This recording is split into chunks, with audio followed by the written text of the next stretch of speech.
নামাজ ভঙ্গের কারণ আছে, আসেনি? নামাজ ভঙ্গের কারণ আছে না? অজু ভঙ্গের কারণ, অজু ভঙ্গের কারণ 60টি, অজু ভঙ্গের কারণ, নামাজ ভঙ্গের কারণ 19টি। যদি 19টি কারণ নামাজ ভঙ্গ হয়ে যায় 19টি কারণে যে কোনো একটি কারণ হলে, অজু ভঙ্গের কারণ 60টি, যদি একটি কারণ হয় তাহলে অজু ছুটে যাবে নাকি 6 ভাগের 1 ভাগ থাকবে? 7 ভাগের 1 ভাগ থাকবে? থাকবে না। ঈমান ভঙ্গের কারণ আছে 10টি, ঈমান ভঙ্গের কারণ 10টি কারণ। আমি প্রথম শিরোনাম বলবো, তারপরে ধীরে ধীরে 10টি কারণ বলবো ইনশাআল্লাহ। আল্লাহ কবুল করেন, আমিন। ঈমান ভঙ্গের কারণ কয়টি? ঈমান ভঙ্গের কারণ কয়টি? 1 নম্বর শিরক করা, 1 নম্বরে শিরক করা। এটা আল্লাহ দিয়েছেন, তবে আপনাদের দোয়া। এটা শিরক না তাওহীদ? ঈমান না শিরক? শিরক। আল্লাহ দিয়েছেন, তবে আপনাদের দোয়া না। আল্লাহ দিয়েছেন, আলহামদুলিল্লাহ। দোয়া করেন আল্লাহ যেন আরো বাড়িয়ে দেন। আল্লাহ দিয়েছেন। কে দিয়েছেন? কে দিয়েছেন? হ্যাঁ, আগে আল্লাহ আপনাদের দোয়ায় ভালোই আছি। আগে আল্লাহ আপনাদের দোয়ায় ভালোই আছি। 2 জন লাগে। কয়জন লাগে? আসলে লাগবে কয়জন? কয়জন লাগবে? আলহামদুলিল্লাহ ভালো আছি। কি বলতে হবে? আলহামদুলিল্লাহ ভালো আছি। 36 নম্বর আয়াত পর্যন্ত শুনেছিলাম 2 বন্ধুর ঘটনা। 2 বন্ধুর, এক বন্ধুকে আল্লাহ তাআলা বাগান দিয়েছেন, সন্তান সন্ততি দিয়েছেন, সম্পদ দিয়েছেন, জনশক্তি দিয়েছেন। সে অহংকারে নিজের রবকে ভুলে গিয়েছে। আল্লাহ তাআলার সেই ঘটনা সূরা আল কাহফে তুলে ধরেছেন। আমরা এর 2য় পর্ব শুনব। 2য় বন্ধু কি বলেছিলেন? ক্বালা লাহু সাহিবুহু।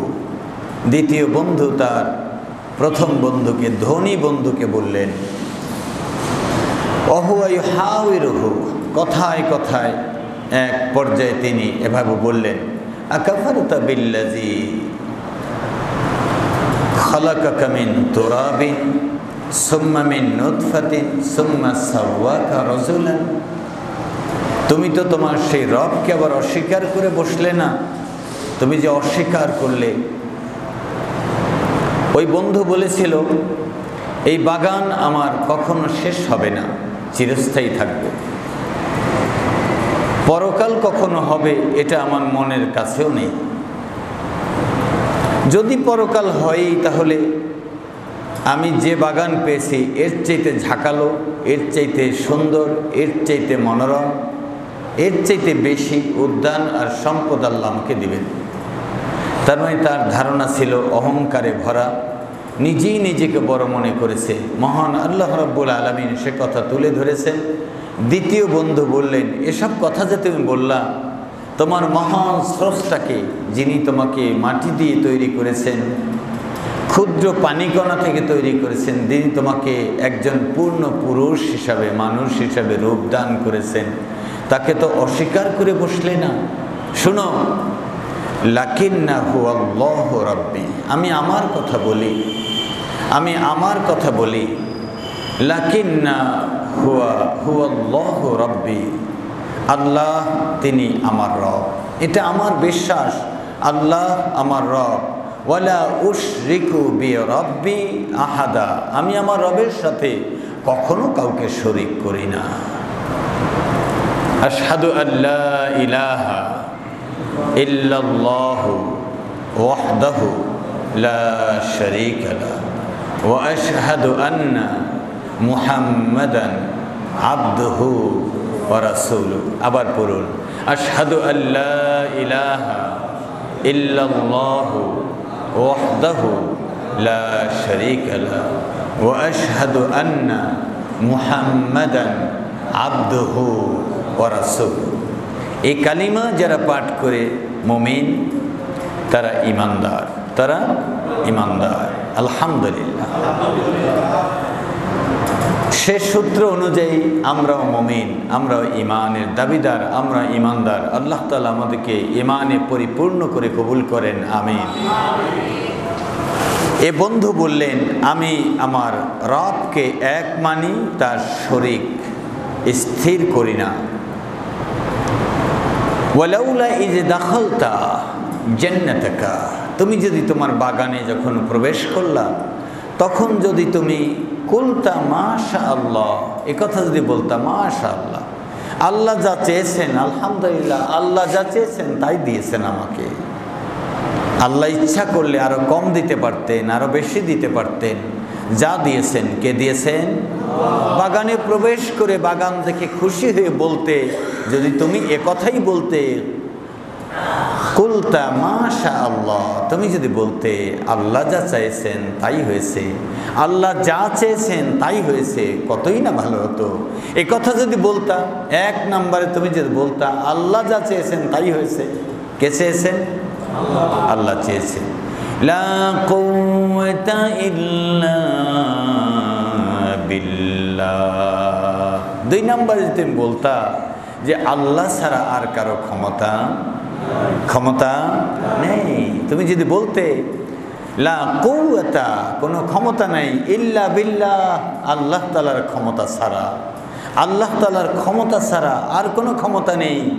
তিনি আমাকে বাগান দিয়েছেন, সম্পদ দিয়েছেন, জনশক্তি দিয়েছেন, ছেলে মেয়ে দিয়েছেন, আত্মীয় স্বজন দিয়েছেন, তিনি আমাকে ধন সম্পদের মালিক করে দিয়েছেন। তুমি যদি বলতে লা কুওয়াতা ইল্লা বিল্লাহ, আল্লাহ তাআলা ছাড়া আর কোনো ক্ষমতা কারো নেই, কতই না ভালো হতো।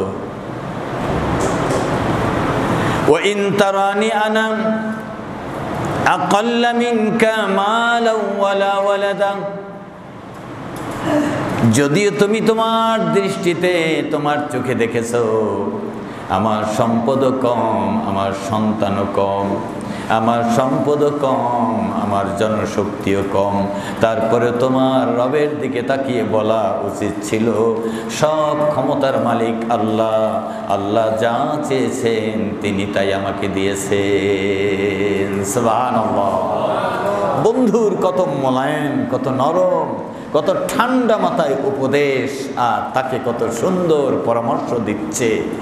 আল্লাহ রাব্বুল আলামিনের এই দ্বিতীয় বান্দা, প্রথম সম্পদওয়ালা বান্দাকে ডেকে বললেন, ইনতারানি, যদিও তুমি দেখেছো, আনা আকাল্লা, আমার আছে কম, মিনকা, তোমার চাইতে, মালান, সম্পদ, ওয়ালা ওয়ালাদা, এবং আমার আছে কম সংখ্যক সন্তান সন্ততি। ফাসা রাব্বি আইয়ুতিয়ানি খায়রাম মিন জান্নাতিকা ওয়া ইউরসিলা আলাইহা হুসবানা। হতে পারে আসা ফাসা, এমত অবস্থায় হতে পারে, শুনো দোস্ত, হতে পারে রব্বি, আমার রব। কার রব? আমার রব। কার রব? আমার রব। প্রত্যেকেরই রব তিনি কে? আল্লাহ। যিনি রবের প্রতি বিশ্বাস করলেন তিনি বললেন সে আমার রব আল্লাহ, রব্বি আল্লাহ, সে রব আমার। আইয়ুতিয়ানি, আমাকে দিতে পারেন। আমি গরিব, তুমি দেখছো আমি গরিব, আমাকে দিতে পারেন। কে দিতে পারেন? ফাসা রাব্বি আইয়ুতিয়ানি খায়রাম মিন জান্নাতিকা, তোমার যে বাগান, বাগ বাগিচার সম্পদ আছে, এর চাইতে আমার রব আমাকে বেশি দিয়ে দিতে পারে, আমাকে বেশি দিতে পারেন। আল্লাহ তাআলা সকালবেলা ধনীকে সন্ধ্যাবেলা গরিব বানায় দিতে পারেন, সন্ধ্যাবেলা ধনীকে সকালবেলা গরিব থেকে ধনী বানায় দিতে পারেন। কে? আল্লাহ। আল্লাহ বানায় দিতে পারেন।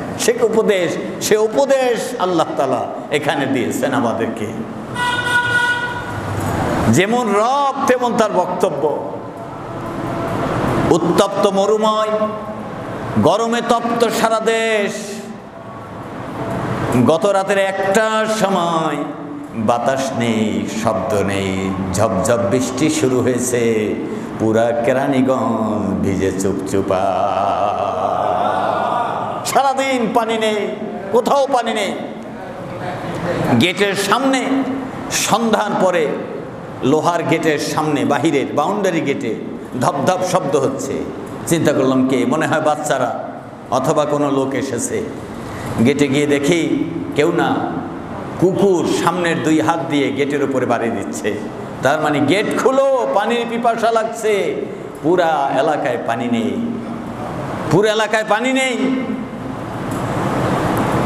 কুকুর 2 হাত দিয়ে সামনের 2 পা দিয়ে গেট থাবড়াচ্ছে, পানি নেই, পানি নেই। আমি যাওয়ার পরেও কুকুর যায়নি সরে। দেখেন, বিড়ালের খাবার নেই, কুকুরের খাবার নেই, পাখির খাবার নেই। শালিক পাখি চিকচিক চিকচিক করে অনেক দূর থেকে উড়ে এসে মাটিতে পড়ে যাচ্ছে, মাটিতে পড়েও পানি নাই, কোথাও পানি নেই। আর এই শুকনা আকাশে, যেখানে টিউবওয়েল নেই, নলকূপ নেই, নদী নালা নেই, খালবিল নেই, এই শুকনো আকাশে যেখানে সূর্যের তাপ আগে পড়ে, সেইখানে রাতের বেলায় এত পানি কোথা থেকে আসলো? এই ক্ষমতা কার? এই ক্ষমতা কার? আফসোস করে ফজর নামাজের ইমামতির পরে ঘুরে বসে আফসোস করে মুসল্লিদেরকে নিয়ে বললাম, উচিত ছিল এলাকাবাসী ঘুমকে ছেড়ে দিয়ে মসজিদমুখী হয়ে যাওয়া। ছেলে মেয়েদেরকে মা উঠায় দিবে, উঠো বাবা, আল্লাহ তাআলা রহমত নাজিল করেছেন আমাদের কাছে এসে, আমাদের অত্যন্ত কাছে, খুব কাছে এসে বৃষ্টির পানি দিয়ে সব ভিজিয়ে দিয়েছেন। শুকরিয়া আদায় করা দরকার। যে এলাকায় বৃষ্টি হয়েছে সেখানকার অবস্থাও যা, আর যেখানে বৃষ্টি হয় নাই সেখানকার দশাও তা। তার মানে পরিবর্তন নাই। আল্লাহ তাআলার উপদেশ, তার উপমা, তার দৃষ্টান্ত, তার আয়াত, তার নিদর্শন মানুষের বিবেক দিয়ে বুঝার চেষ্টা পর্যন্ত করে না, চেষ্টা পর্যন্ত করে না। ঠিক হয় নাই। গত জুমায় যে কথা বলেছি, গত জুমা থেকে এই জুমা পর্যন্ত অনেকেই ঠিক হয় নাই, অনেকেই ঠিক হয় নাই। লোহা পোড়া দেওয়ার পরে হাতুড়ি দিয়ে বাড়ি দিলে চ্যাপ্টা হয়ে যায়, হয় কিনা? লোহা পোড়া দেওয়ার পরে হাতুড়ি দিয়ে বাড়ি দিলে চ্যাপ্টা হয়ে যায়। আর লোহা যদি বেশি পাকা হয়, পোড়া সাধারণ আগুনে পোড়া দিলে তা লাল হয় না, নরম হয় না, তা গরম হয় না, গরম হলেও নরম হয় না। হাতুড়ি দিয়ে বারবার পিটালে যেই সেই আওয়াজ দেয়, আমাকে গলাতে পারবে না।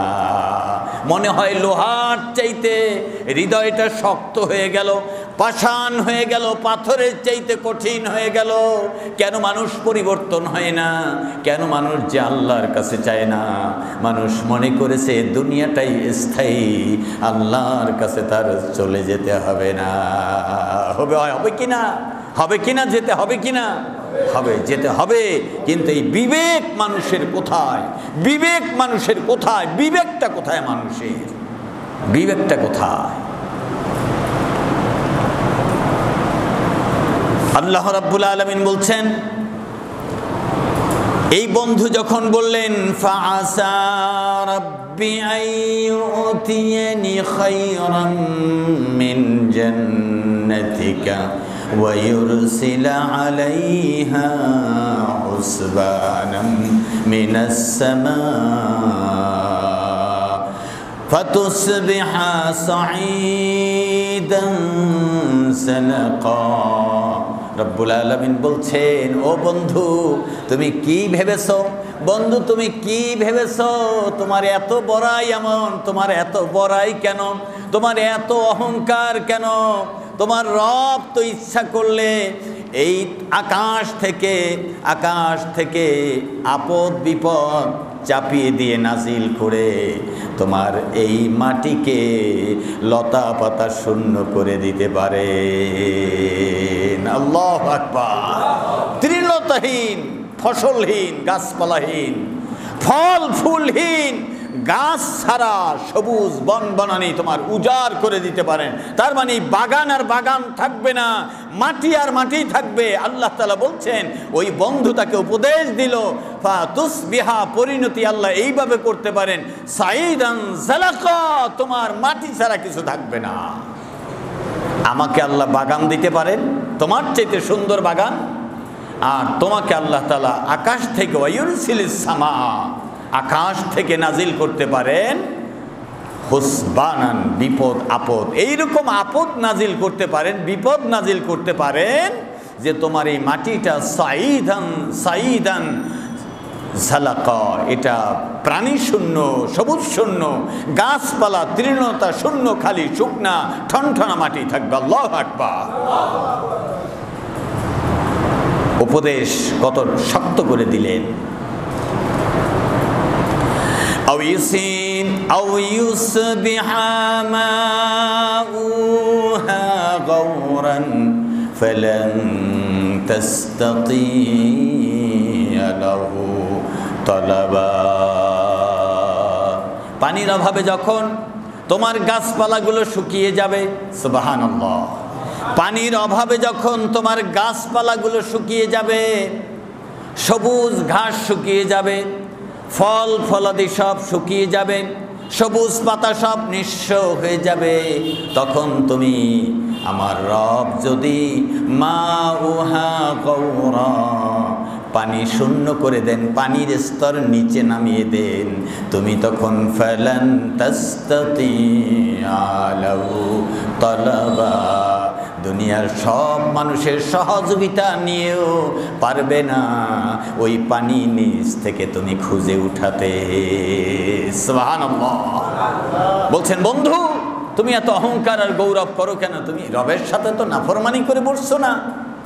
রব যদি ইচ্ছা করেন পানির স্তর নিচে নিয়ে যান, এখন উপরে আছে, এখন টিউবওয়েলে পানি পাওয়া যায়, সাবমার্সিলে পানি পাওয়া যায়, নলকূপে পানি যাওয়া পাওয়া যায়, একটু খনন করলে পানি যাওয়া পাওয়া যায়, খাল বিলে নদ নদীতে পানি পাওয়া যায়।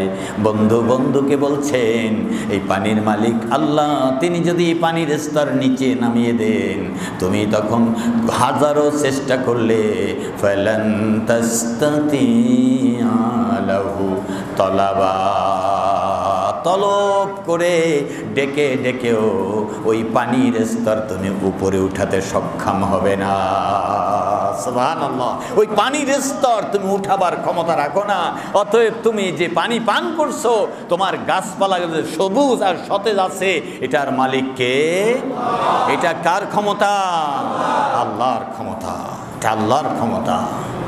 আহা, এটা আল্লাহর ক্ষমতা।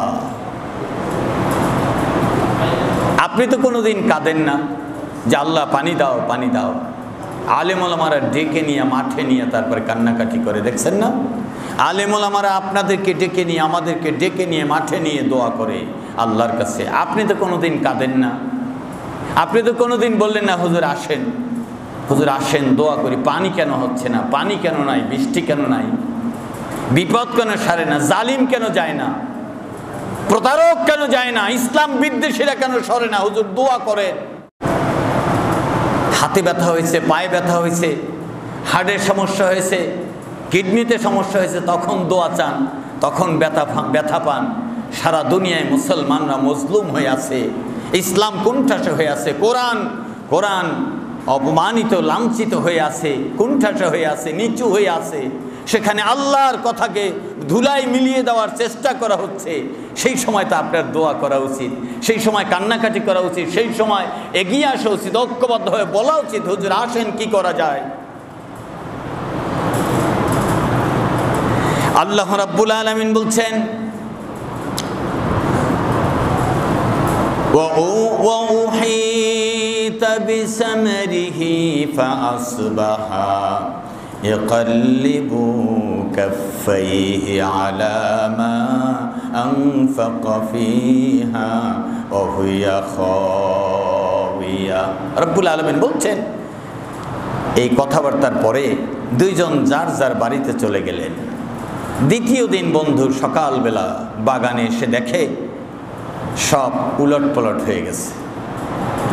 আঙুরের বাগান ভেঙে মাচা নিচে পড়ে গিয়েছে, খেজুর সব নিচে পড়ে গিয়েছে, কাঁচাই সব ঝরে গিয়েছে, পাতাগুলো সব শুকিয়ে গিয়েছে, গাছপালা সব পোড়া পোড়া হয়ে গিয়েছে। পানির স্তর রাতের মধ্যে নিচে নামিয়ে দিয়ে, পানির স্তর না শুধু গাছের রস পর্যন্ত নিচে মাটির মধ্যে নিঃশেষ করে দিয়েছেন কে? মনে হয় আরো 2-1 মাস আগে পানি শূন্য হয়ে সব মারা গেছে, এখন শুকিয়ে সব লাল হয়ে গেছে, আগুন দিলে সব পুড়ে যাবে, লাকড়ি হয়ে যাবে। এ করে কে করে দিলেন? আল্লাহ করে দিলেন। সুবহানাল্লাহ, সুবহানাল্লাহ। আপনার যা সেই জন্য আজকে থেকেই শুকর করেন। অহংকার যদি হয়ে থাকে আল্লাহর কাছে মাপ চান। আল্লাহ তাআলার কাছে বলেন মাশাআল্লাহ। কি বলতে হবে? মাশাআল্লাহ। লা কুওয়াতা ইল্লা বিল্লাহ। আল্লাহর ক্ষমতার উপরে আর কারো ক্ষমতা নেই। আল্লাহ আমাকে তার ক্ষমতায়, তার ইচ্ছায়, তার করুণায় আমাকে দান করেছেন, তাই আমি মালিক, তাই আমি বড়, তাই আমি বিদ্বান, তাই আমি ধনওয়ালা, তাই আমি সম্পদওয়ালা, তাই আমি বাড়িওয়ালা, তাই আমি গাড়িওয়ালা, তাই আমি বুদ্ধিওয়ালা, আমি মাথাওয়ালা, আমি সুস্থ দেহের অধিকারী। কে করেছেন? কে করেছেন? লা ইলাহা ইল্লাল্লাহু ওয়াহদাহু লা শারীকা লাহ। এ হলো ঈমান। এ হলো কি? ঈমান। এ হলো ঈমান। এরপরে কি হলো? তারপরে কি হলো? বাগান উল্টে গেল, তছনছ হয়ে গেল, ম্যাচাকার হয়ে গেল। আলা উরুশিহা, মাসার উপরে পড়ে গেল। ওয়ায়াকুলু ইয়া লাইতানি লাম উশরিক বিরাব্বি আহাদা। আল্লাহ তাআলা বলছেন, আমার সেই বান্দা তখন চিৎকার করে উঠল। সময় হারায় না সময় থাকতে, সময় হারায় না সময় থাকতে সেই বান্দা তখন চিৎকার করে উঠল। কি? ইয়া লাইতানি লাম উশরিক বিরাব্বি আহাদা। আমি যদি আমার রবের সাথে শিরক না করতাম তাহলে কতই না ভালো হতো। আমি আমার রবের সাথে যদি শিরক না করতাম কতই না ভালো হতো। সর্বনাশ, আমি করলামটা কি? আমার তো এটা করা উচিত হয় নাই। ওয়ালাম তাকুল্লাহু ফিআতুন ইয়ানসুরুনাহু মিন দুনিল্লাহি ওয়া মা কানা মুনতাসিরা। আল্লাহ তাআলা বলছেন, তখন তার আত্মীয় স্বজন, আপনজন, কর্মী, কর্মচারী, ছেলে মেয়ে, যারা জনশক্তিতে যারা রূপান্তরিত হয়েছিল, তারা কেউ তাকে এই বিপদ থেকে রক্ষা করতে পারে নাই। এই বিপদ থেকে কেউ রক্ষা করতে পারে নাই, কেউ রক্ষা করতে পারেনি। বলেন তো, বৃষ্টি নামাইতে পারে কয়জন লোকে? কতজন লোকে? কেউ পারবে না, কেউ পারবে না। দুনিয়ার সব মানুষ আসলে বন্যা থামাতে পারবে? বন্যার মোকাবেলা করতে পারবে? বোকা কোথাকার। বন্যার মোকাবেলা করার জন্যে প্রত্যেক জেলায় ৩-৪ জন, ১০ জন, ২০ জন করে লোক নিয়োগ করা হয়েছে বন্যার মোকাবেলা করার। সাইক্লোন সেন্টার দেওয়া হয়েছে বন্যার মোকাবেলা করার জন্যে। আবহাওয়া অফিস নির্মাণ করা হয়েছে বন্যা মোকাবেলা করার। দেশে দেশে দুনিয়ার বিভিন্ন জায়গায় ক্ষুধা দারিদ্র মোকাবেলা করার জন্যে রেড ক্রিসেন্ট সোসাইটি নিয়োগ করা হয়েছে। এটা প্রস্তুত করা হয়েছে, প্রতিষ্ঠা করা হয়েছে দারিদ্র, ক্ষুধা দারিদ্র নির্মূল করার জন্যে। আল্লাহ রাব্বুল আলামিন বলছেন, না, এটা সম্ভব নয়। রিজিকের মালিক কে? রিজিকের মালিক, শান্তির মালিক, শাস্তি দেওয়ার মালিক কে? আযাব দিতে পারেন কে? এই জন্য সাবধান থাকতে হবে। মোকাবেলা করার তো প্রশ্নই উঠে না, প্রশ্নই উঠে না যে মোকাবেলা করতে চায়। মুখে বলার সাথে সাথে আপনি সাথে সাথে বলে দিবেন, তুমি কিচ্ছু পারবে না, আমার রব সব পারবে। তোমার ওই কথা ধুলায় মিশে যাবে, তোমার কথায় কিছু আসবে যাবে না। যে মোকাবেলার কথা বলে, যে কোনো মোকাবেলার কথা আল্লাহর প্রাকৃতিক, আল্লাহ তাআলার ইচ্ছায় যেটা হয়, এর মোকাবেলা করার ক্ষমতা দুনিয়ার কারণে আছে? কারণে। আল্লাহ রাব্বুল আলামিন বলছেন, এই ব্যক্তি কোনো লোক খুঁজে পেল না, ডেকেও পেল না, আল্লাহ ছাড়া আর কাউকে সাহায্যকারী পেল না, আর নিজেও ওয়া মা কানা মুনতাসিরা। আল্লাহ রাব্বুল আলামিন বলছেন, আর নিজেও সেই বিপদ থেকে, মুসিবত থেকে বাঁচার জন্য নিজেও নিজেকে রক্ষা করতে পারল না। সময় হারিয়ে আফসোস করেও আর কোনো লাভ হলো না। আমরা যেন সময় হারিয়ে আফসোস না করি, বরং আমাদেরকে আল্লাহ তাআলা যা দিয়েছেন তার উপরে শুকর গুজার করি। আল্লাহ কবুল করেন, আমিন। লা ইলাহা ইল্লাল্লাহ, লা ইলাহা ইল্লাল্লাহ, লা ইলাহা ইল্লাল্লাহ। নামাজ ভঙ্গের কারণ আছে, আসেনি? নামাজ ভঙ্গের কারণ আছে না? অজু ভঙ্গের কারণ, অজু ভঙ্গের কারণ 60টি, অজু ভঙ্গের কারণ, নামাজ ভঙ্গের কারণ 19টি। যদি 19টি কারণ নামাজ ভঙ্গ হয়ে যায় 19টি কারণে যে কোনো একটি কারণ হলে, অজু ভঙ্গের কারণ 60টি, যদি একটি কারণ হয় তাহলে অজু ছুটে যাবে। নাকি 6 ভাগের 1 ভাগ থাকবে? 7 ভাগের 1 ভাগ থাকবে? থাকবে না। ঈমান ভঙ্গের কারণ আছে 10টি, ঈমান ভঙ্গের কারণ 10টি কারণ। আমি প্রথম শিরোনাম বলবো, তারপরে ধীরে ধীরে 10টি কারণ বলবো ইনশাআল্লাহ। আল্লাহ কবুল করেন, আমিন। ঈমান ভঙ্গের কারণ কয়টি? ঈমান ভঙ্গের কারণ কয়টি? 1 নম্বর শিরক করা, 1 নম্বরে শিরক করা। এটা আল্লাহ দিয়েছেন, তবে আপনাদের দোয়া। এটা শিরক না তাওহীদ? ঈমান না শিরক? শিরক। আল্লাহ দিয়েছেন, তবে আপনাদের দোয়া না, আল্লাহ দিয়েছেন, আলহামদুলিল্লাহ। দোয়া করেন আল্লাহ যেন আরো বাড়িয়ে দেন। আল্লাহ দিয়েছেন। কে দিয়েছেন? কে দিয়েছেন?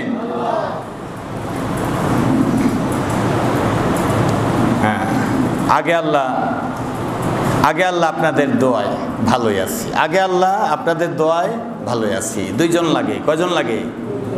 আসলে লাগবে কয়জন? কয়জন লাগবে? আলহামদুলিল্লাহ ভালো আছি। কি বলতে হবে? আলহামদুলিল্লাহ ভালো আছি। কি বলতে হবে?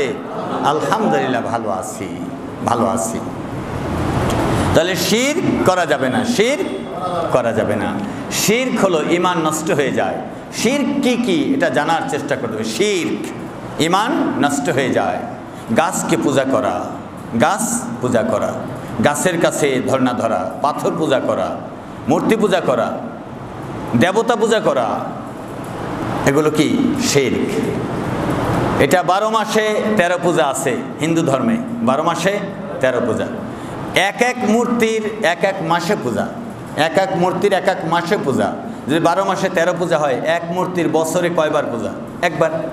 বছরে একবার না? এক এক মূর্তি যদি মাসে একবার পূজা হয় আর কখনো না হয়, তাহলে 1 বছরে একবার, 1 বছরে একবার। তাহলে এই পূজাটা কি বাৎসরিক?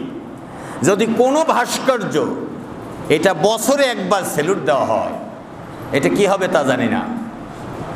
কি হবে? শিরক হবে। এটাকে ফায়দা নেওয়ার জন্য, সুবিধা নেওয়ার জন্য, রাজনৈতিক, সামাজিক, ব্যক্তিগত, দুনিয়াবি, আখেরাতের কোনো ফায়দা নেওয়ার জন্য মূর্তির কাছে, ছবির কাছে, পাথরের কাছে কোনো রকম ফায়দা নেওয়ার জন্য মূর্তি থেকে, পাথর থেকে, ছবি থেকে, দেয়াল থেকে, ওয়াল থেকে ফায়দা নেওয়ার চেষ্টা করা, তখন আল্লাহ তাআলা তাকায় থাকেন, বান্দা আমি দিয়েছি সব, তুমি আমার কাছে না চেয়ে মুহূর্তের জন্য তুমি পাথরের কাছে চেয়েছো। এরকম পাথরের কাছে মানুষ চায় কি চায় না? আবার বড় হুজুর গিয়া হাত তুলে দোয়াও করে। আপনারা ঘুরে দাঁড়ান, এখানে দোয়া হচ্ছে, এখানে দোয়া হচ্ছে, ঘুরে দাঁড়ান। জিলাপির আশায় পাবলিক যায়, আমিত্তির আশায় জনগণ যায়, আর হুজুর টাকার আশায়, হাদিয়ার আশায় যায়, অথবা তার চাকরিটা টিকাবার জন্য যায়, বাধ্য হয়ে যায়, অবাধ্য যায়, যেভাবেই যায় না কেন।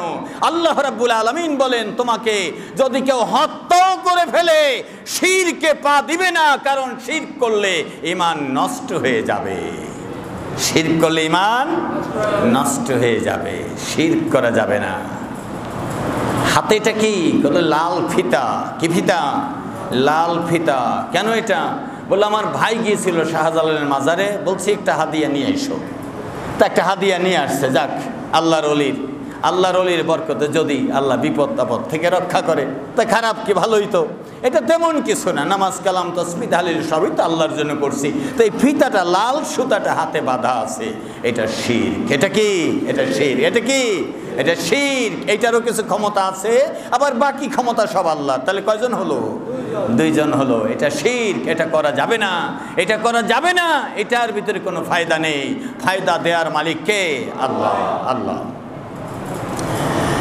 তাহলে শিরক করা ঈমান নষ্ট হয়ে যাবে। 2 নম্বরে নিজের ও আল্লাহর মধ্যে মধ্যস্থতাকারী সৃষ্টি করা, নিজের মধ্যে এবং আল্লাহ তাআলার মধ্যে মধ্যস্থতাকারী সৃষ্টি করা।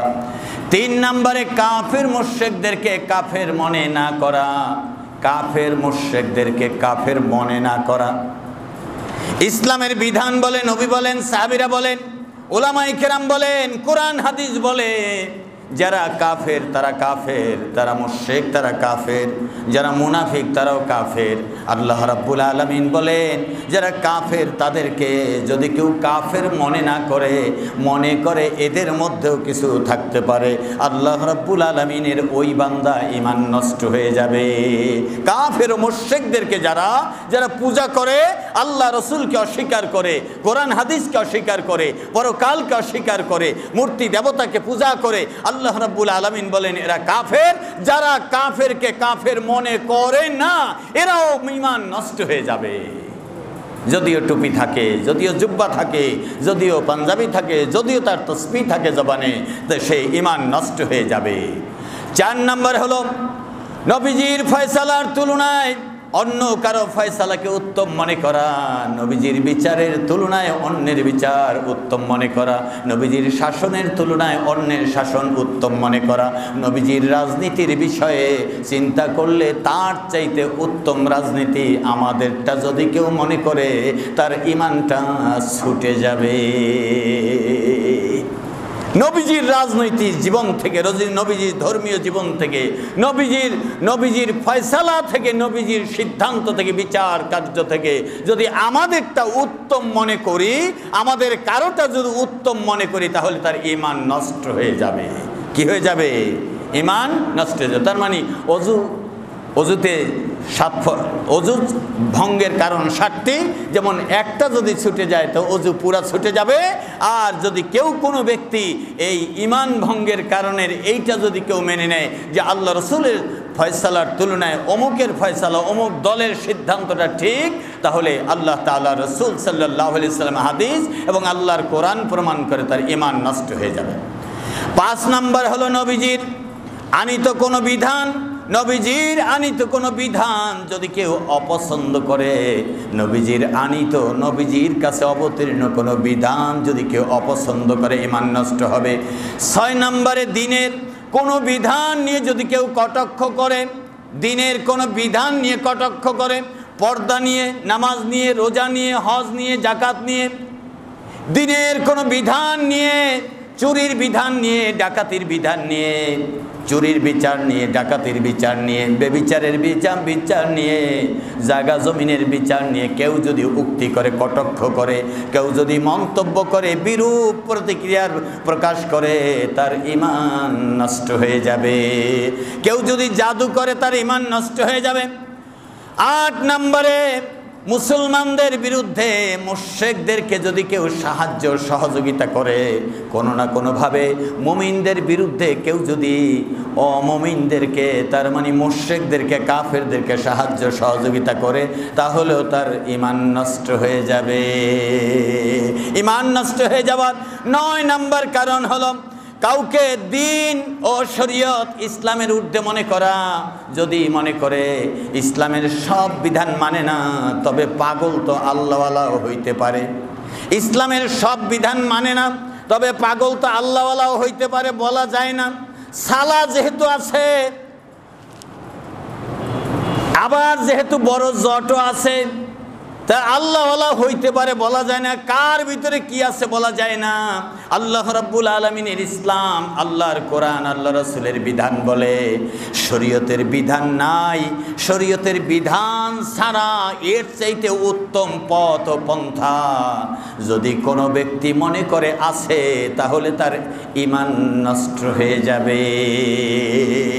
ঈমান নষ্ট হয়ে যাবে। আবার কি বলে? শরীয়ত, মারিফত, তরিকত, হাকিকত। হাকিকতে যারা পৌঁছে যাবে, হ্যাঁ, শরীয়ত পালন করা শেষ, তার শরীয়ত পালন করা শেষ, তারপরে শরীয়ত পালন করা শেষ, তারপরে মারিফত শেষ, তারপরে তরিকা ধরছে ঠিক জান্নাতের তরিকা, তারপরে হাকিকতে আছে, সে একবারে আসল হাকিকতে সত্যিকারে সে খাঁটি পথে আছে।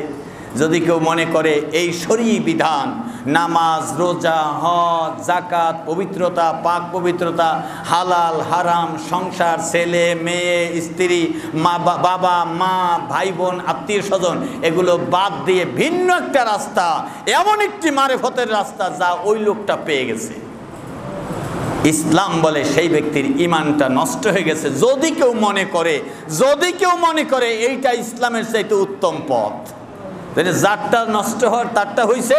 এবং যে ব্যক্তি মনে করলো যে এই শরীয়তের চাইতে ওই পথটা সহজ, তাহলে তার ঈমানটাও নষ্ট হয়ে যাবে। তার মানে ঈমান ভঙ্গের কারণ 9 নম্বর কারণ এটা।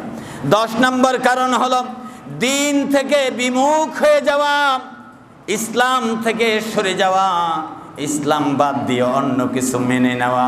আল্লাহ রাব্বুল আলামিনের কোরআনে হাকিম থেকে এক এক করে বলতে যাচ্ছি। আল্লাহ রাব্বুল আলামিন বলছেন, ও দুনিয়ার মানুষেরা, ঈমান ভঙ্গ হয়ে যাওয়ার কারণ 10টি, তার মধ্যে হলো শিরক করা। ইন্নাল্লাহা লা ইয়াগফিরু আন ইউশরাকা বিহি ওয়া ইয়াগফিরু মা দুনা যালিকা লিমান ইয়াশা ওয়া মান ইউশরিক বিল্লাহি ফাকাদ ইফতারা ইসমান আযীমা। সূরা নিসার আয়াত 47 নম্বর আয়াত, সূরা নিসা 48 নম্বর আয়াত। আল্লাহ রাব্বুল আলামিন বলছেন, বান্দা শিরক ছাড়া যদি গুনাহ হয়ে যায়, শিরক ছাড়া অন্য কিছু, বান্দা মাপ চাইলে তো মাপ করে দিব।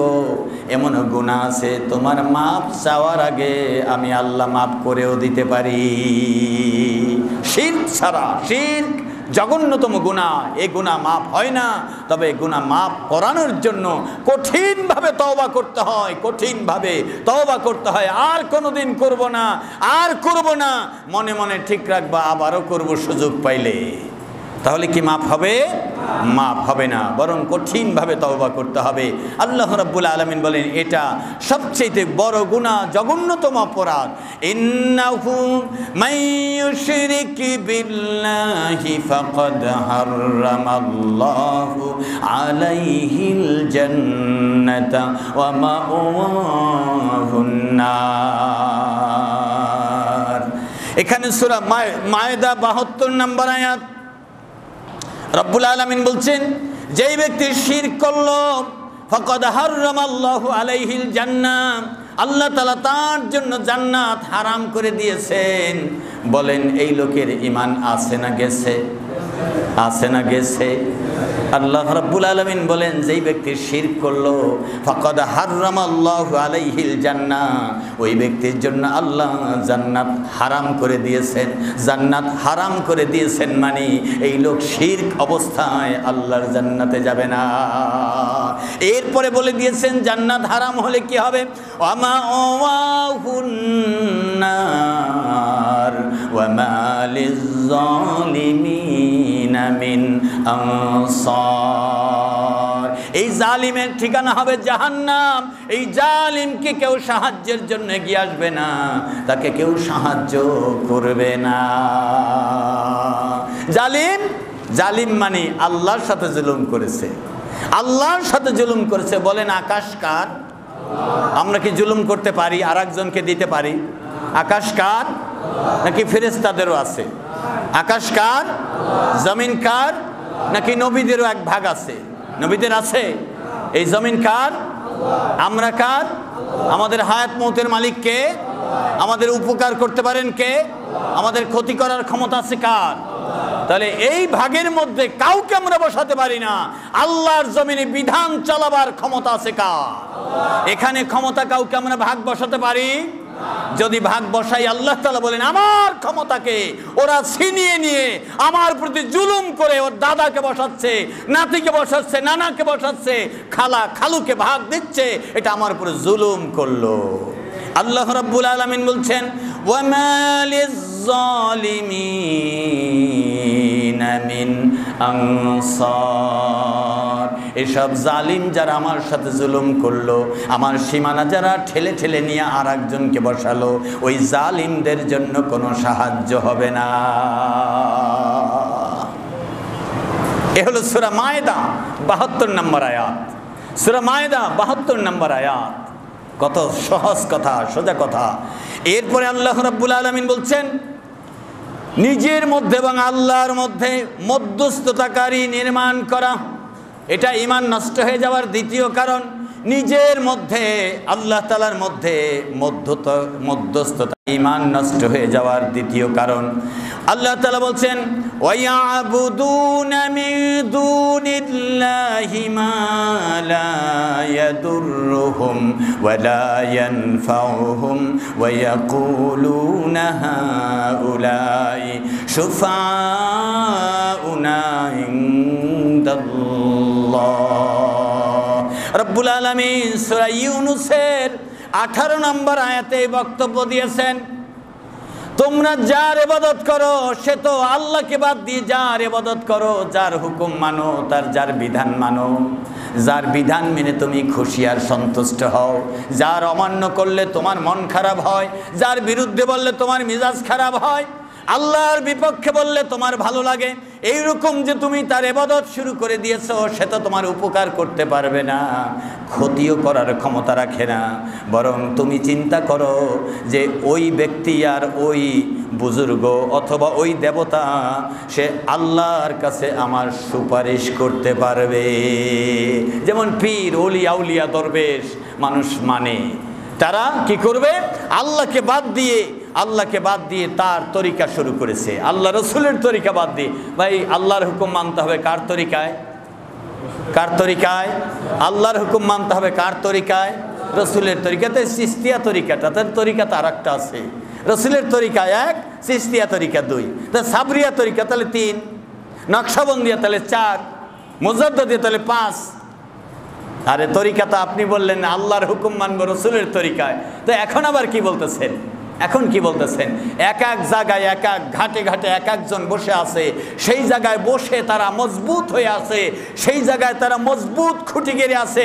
আল্লাহ রাব্বুল আলামিন বলেন, তারা বলে কি, যারা মুরিদ হয়, যারা ওই দরবার দরবেশ যারা ধরে, তারা বলে হা উলাই শুফাউনা ইনদাল্লাহ, তারা আল্লাহর কাছে আমাদের জন্য সুপারিশ করবে। যখন আমি হেরে যাব, যখন ঠেকে যাব, তখন আমাকে আল্লাহর কাছে ওকালতি করে আমাকে পার করে নিয়ে যাবে। এই কথা আল্লাহ কিভাবে জানেন? জানেন কিনা? জানেন কিনা? আমাদের এলাকায় যে বৃষ্টি হয় না, এটা জানেন কে? যে বৃষ্টি হয় এটা কে জানেন? এই যে খরা হচ্ছে কে জানেন? আপনি আমি যে বেঁচে আছি কে জানেন? আল্লাহু আকবার, আল্লাহু আকবার। তাহলে আল্লাহ কাছে না দূরে? কাছে। তার মানে এই ঘটনা আল্লাহ জানেন যে মানুষ কি বলতে পারে, পাবলিক কি বলতে পারে। ওয়ায়াকুলুনা হাউলাই শুফাউনা ইনদাল্লাহ। আল্লাহ রাব্বুল আলামিন বলেন, ওদেরকে যদি আমার মুমিন বান্দারা ধরে জিজ্ঞাসা করে, করো কি তোমরা? নবীর তরিকা বাদ দিয়ে আবার তরিকা আর একটা লাগাইলা কেন? আমার রসুলের ইত্তেবা বাদ দিয়ে আবার রুমালার ইত্তেবা কেন ধরলাম? পাগড়িওয়ালার ইত্তেবা কেন ধরলাম? তার পথ তো ভিন্ন পথ, সেই পথকে আমি কেন ধরলাম? ওই ব্যক্তিরা বলবে এরা আল্লাহর কাছে আমার সুপারিশ করবে। শুফাউনা, আমাদের সুপারিশ করবে। এই কথা বলছেন কে? আল্লাহ বলছেন, কুল আতুনাব্বিউনাল্লাহ বিমা লা ইয়ালামু ফিস সামাওয়াতি ওয়াল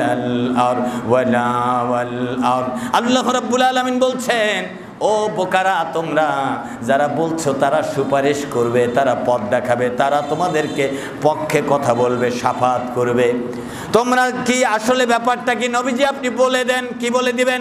কুল আতুনাব্বিউনাল্লাহ বিমা লা ইয়ালামু ফিস সামাওয়াতি ওয়াল আরদ, আসমান জমিনে যা যা জানে না আল্লাহ তাআলা, তা কি তোমরা আল্লাহকে জানাইতেছো নি?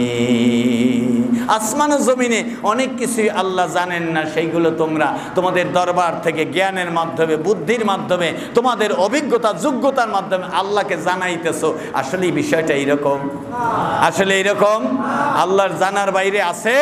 আল্লাহ তাআলা বলছেন বিমা লা ইয়ালামু মা ফিস সামাওয়াতি ওয়াল আরদি, আল্লাহ তাআলাকে তোমরা কি জানাইতে চাও আসমান জমিনের জানার বাকি কি? বরং তোমরা মনের মধ্যে যা লুকিয়ে রেখেছো তা আল্লাহ জানেন। মনের মধ্যে লুকিয়ে রেখে দরবেশের পা টিপলে হবে না, পা টিপলে হবে না। এ খবর কে জানেন? কে জানেন? নবীজিকে বলছেন। তার মানে আপনাকে আল্লাহ তাআলা বলছেন কুল, এই সব লোকদেরকে জানিয়ে দাও, আতুনাব্বিউনাল্লাহ, আল্লাহকে কি তোমরা বেশি জানাইতেছ না? জ্ঞান দাওনি আল্লাহকে? আল্লাহকে কি জ্ঞান দাওনি? বিমা লা ইয়ালামু, আল্লাহ তাআলা জানেন না এইরকম জ্ঞান দিতেছ। ফিস সামাওয়াতি ওয়াল আরদি, আসমান ও জমিনের অনেক কিছু আল্লাহ জানে না, আল্লাহ তাআলাকে জানাইতেছ। তার মানে আল্লাহর বিপক্ষে জিতার জন্য কথা বলার সুযোগ আছে? সুযোগ আছে? নাই। এরপরে আল্লাহ রাব্বুল আলামিন বলেন সুবহানাহু ওয়া তাআলা আম্মা ইউশরিকুন। সুবহানাল্লাহ, সুবহানাহু ওয়া তাআলা আম্মা ইউশরিকুন। রব্বুল আলামিন বলছেন মহান পবিত্রতম সত্তা, তোমরা তার যে দুর্বল দুর্বল দিক দিয়ে তোমরা দেখো, তার যে দুর্বলতার দিক তোমাদের চোখে পড়েছে, এই ব্যাপারে সফলতা হলো রাজনীতিবিদরা সফল, আল্লাহ এ ব্যাপারে দুর্বল। আল্লাহর আইন হলো দুর্বল, ইসলামের আইন হলো দুর্বল, আর সবল আর শক্তিশালী হলো তোমাদের নেতা নেত্রীদের আইন। আল্লাহর আইন হলো, আল্লাহর ইবাদত হলো দুর্বল, আর সবল হলো তোমাদের পীর বুজুর্গদের ইবাদত। আল্লাহর বিধান যারা মেনে চলে তারা আসলে সঠিক পথে নাই, আর তোমাদের যারা বুজুর্গ আছে, তোমাদের যারা ওলিয়া উলিয়া আছে, তাদের বিধান, তাদের ইবাদত হলো অনেক মজবুত, তারা অনেক তাকওয়াবান, তারা অনেক বুজুর্গ। আল্লাহ তাআলা বলছেন জেনে রেখো আমি আল্লাহ তাআলা ওই সব মুশরিকের চাইতে পবিত্র। আম্মা ইউশরিকুন, আল্লাহ তাআলা তাআলাল্লাহু আম্মা ইউশরিকুন, ওই সব জিনিস থেকে আমি মুক্ত, এর সাথে আমার কোনো সম্পর্ক নাই, বরং আমি এক অদ্বিতীয়, আমারই ইবাদত করবে আমার বান্দারা। সুবহানাল্লাহ। তাহলে জানলাম দুই নাম্বার হলো নিজ এবং আল্লাহর মধ্যে মধ্যস্থতাকারী সৃষ্টি করা। এটা করলে তার ঈমানটা নষ্ট হয়ে যাবে, ঈমান ভঙ্গ হয়ে যাবে। এরপরে রব্বুল আলামিন 3 নম্বরের কথা এভাবে বলে দিয়েছেন। 2 নম্বরে আরো একটি উদাহরণ আছে কোরআনে কারিমের। এই উদাহরণ হলো রব্বুল আলামিন বলছেন আলা লিল্লাহিদ-দীনুল খালিস ওয়াল্লাযীনা ইত্তাখাযু মিন দুনিহি আউলিয়া। জেনে রাখো দিন, হুকুম, আহকাম, নিয়ম পদ্ধতি কেবলমাত্র আল্লাহর জন্য নির্ধারিত। আল্লাহকে বাদ দিয়ে যারা অন্যকে অভিভাবক, আউলিয়া মনে করে, বন্ধু মনে করে, মা তা'বুদুহুম ইল্লা লিয়ুকাররিবুনা ইলাল্লাহি যুলফা, তারা মনে করে তারা আল্লাহর কাছাকাছি পৌঁছে দিবে।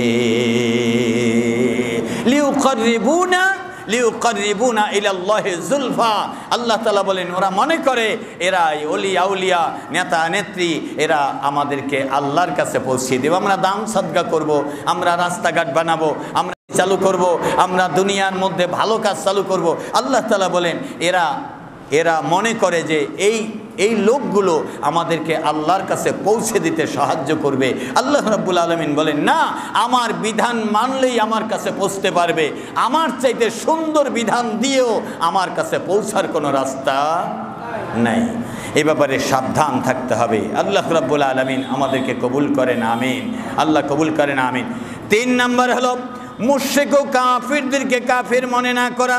রব্বুল আলামিন বলছেন মাইয়াসিল্লাহা ওয়া রাসূলাহু ওয়া ইয়াতাআদ্দা হুদুদাহু ইউদখিলহু নারান খালিদান ফিহা ওয়া লাহু আযাবুম মুহিন। এই সূরা নিসা, সূরাতুন নিসা 14 নম্বর আয়াত। আল্লাহ তাআলা বলেন, যেই ব্যক্তি আল্লাহ এবং রাসূলের বিরোধিতা করে, ওয়ায়াতাআদ্দা হুদুদাহু, আর আল্লাহর সীমানা লঙ্ঘন করে, এইরকম মানুষ আছে না নাই? আল্লাহর দ্বীনের বিধান লঙ্ঘন করে এইরকম মানুষের অভাব নাই, অভাব নাই, অভাব নাই। আল্লাহর বিধান লঙ্ঘন করে বিভিন্নভাবে। আল্লাহ তাআলা বলেন ওয়ায়ুদখিলহু নারা, সে জাহান্নামের আগুনে নিক্ষিপ্ত হবে, জাহান্নামে দাখিল হবে। ঈমান থাকলে তো জাহান্নামে দাখিল হবে না, তার মানে তার ঈমানটা নষ্ট হয়ে যাবে। খালিদান, চিরস্থায়ী, ফিহা, এই জাহান্নামে থাকবে। আলাহুম আযাবুম মুহিন, তাকে অপমানজনক শাস্তি দেওয়া হবে।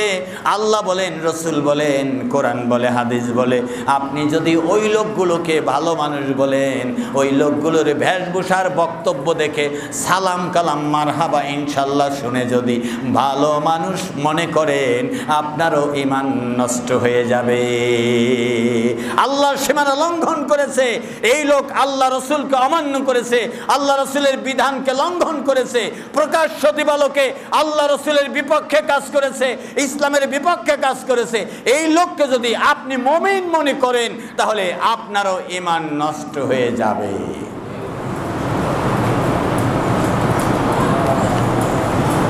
সাবধান।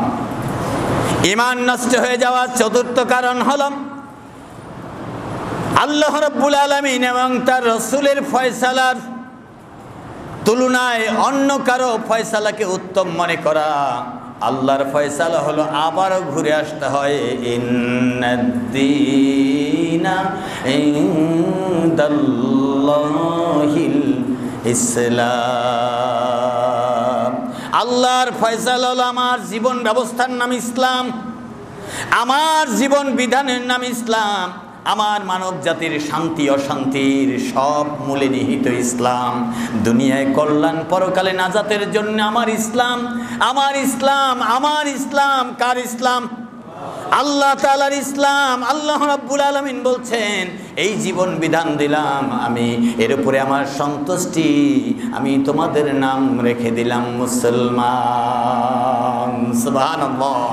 এই ইসলাম যারা মেনে নিবে তাদের নাম আল্লাহ তাআলা দিয়ে দিলেন মুসলমান। আল্লাহ রাব্বুল আলামিন বলছেন, আল্লাহ রাব্বুল আলামিন বলছেন, আলাম তারা ইলাল্লাযিনা ইয়াজুমুনা আন্নাহুম আমানু বিমা উনজিলা ইলাইকা ওয়া মা উনজিলা মিন ক্বাবলিক। এমন কিছু লোক আছে, তারা নিজেদেরকে নিজেরা দাবি করে, নিজেদেরকে নিজেরা দাবি করে। কি দাবি করে? দাবি করে, হে নবী, আপনার প্রতি যা নাজিল হয়েছে বিধান আল্লাহর, এটার প্রতি আমাদের বিশ্বাস আছে। ওমা উনজিলা মিন ক্বাবলিকা, আপনার পূর্বে নাজিল বিধানেও আমার ঈমান আছে। ইউরিদুনা আইয়াতাহাকামু ইলাত তাগুত, আর যখন কোনো মামলা মোকদ্দমা, বিচার আচার, বড় কোনো সিদ্ধান্তের দরকার হয়, তখন তারা তাগুতের কাছে চলে যায়, নবীজির কাছে। বলে, নবীজি, আপনার প্রতি যে কিতাব নাজিল হয়েছে তার নাম কি? নাম কি? আপনার প্রতি যে নাজিল হয়েছে এই কিতাবের প্রতি আমাদের ঈমান আছে, এবং পূর্ব জামানার সকল কিতাবের প্রতি আমাদের ঈমান আছে যা আল্লাহ তাআলা নাজিল করেছেন। যখন তাদের কাছে ইউরিদুনা আইয়ুহাকামা আইয়াতাহাকামু, যখন তাদের কাছে কোনো বিচার ফয়সালার, চুরির বিচার, ডাকাতির বিচার, হত্যার বিচার, জিনার বিচার, ব্যভিচারের বিচার, নির্বাচনের বিচার, মারামারির বিচার, দেশের বিচার, দশের বিচার, দুনিয়ার বিচার, এই বিচার যদি তোমাদের কাছে আসে, এই সব লোকদের কাছে আসে, তাহলে ইলাত তাগুত, ফয়সালার জন্য চলে যায় তাগুতের কাছে। তাগুত কারা? তাগুত হলো যারা ইসলাম মানে না, অন্যকে মানতে দিতে চায় না, এই লোকদের কাছে তারা চলে যায়। ওয়াকাদ উমিরু আইয়াকফুরু বিহি, ঈমান আনার পরে এই তাগুতকে অস্বীকার করা আমি ফরজ করে দিয়েছিলাম। ওয়ায়ুরিদুশ শাইতানু আইয়ুদিল্লাহুম দালালাম বাঈদা। রব্বুল আলামিন বলেন এটা শয়তানের কাজ। এই শয়তানের কাজ হলো তাদেরকে, তাগুতদেরকে পথ ভুলাইয়া ভালাইয়া, তাদেরকে বহু দূরে নিয়ে যাবে, গোমরা করে নিয়ে ছাড়বে, তাদেরকে জাহান্নামের কিনারায় নিয়ে পৌঁছায় দিবে। দলালাম বাইদা, এমন পথে নিয়ে যাবে তারা আর কোনোদিন ইসলামে ফিরে আসতে পারবে না। তুমিও কি করলা কাজটা? ঈমানের দাবি করলা, কিন্তু বিচার ফয়সালার ব্যাপারে তাগুতের কাছে চলে গেলা, ইসলামের কাছে আসলা না, নবীর কাছে আসলা না, সাহাবীদের কাছে আসলা না, আলেমদের কাছে আসলা না, কোরআন হাদিসের কাছে আসলা না। তোমার তো বড় বড় খালু আছে, বড় বড় নেতা আছে, বড় বড় নেত্রী আছে, বড় বড় উপদেষ্টা আছে, বড় বড় বাহিনী দেখে তোমরা সেই দিকে বিচার ফয়সালার দিকে চলে গেলা। সর্বনাশ, এই লোকটার ঈমান নষ্ট হয়ে গেল। 4 নম্বর ঈমান নষ্ট হওয়ার কারণ, আল্লাহ রাব্বুল আলামিনের কোরআনের বিধান রয়েছে। আল্লাহ তাআলা বলছে সূরা নিসার 60 নম্বর আয়াত তেলাওয়াত করলেই পাওয়া যাবে। আল্লাহু আকবার, আল্লাহু আকবার। তো ঈমান নষ্ট হওয়ার কারণ কয়টা? 4 পর্যন্ত আলোচনা হলো, বাকি 6টা আগামী জুমায় ইনশাআল্লাহ। আল্লাহ তাআলা আমাদের সকলকে কবুল করেন, আমিন। সকলকে শিরক মুক্ত জীবন যাপন করার তৌফিক দান করেন, আমিন। আমার ভাইয়েরা, আজকের এই বিষয়গুলোর উপরে কারো যদি প্রশ্ন থাকে করতে পারেন।